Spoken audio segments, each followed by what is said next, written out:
All right, and we are back.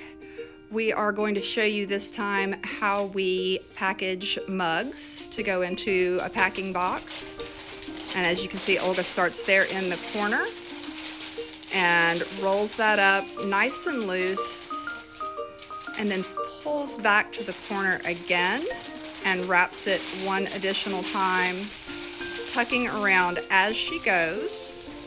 And she sets that one over to the side and starts on her next mug. And this is going to work for multiple size mugs, just keeping them all together. 2 layers again.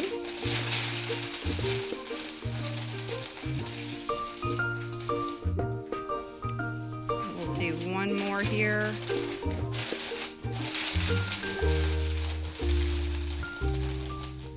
And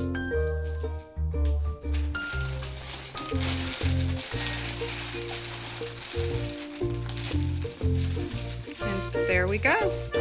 All perfect and ready to go in the box.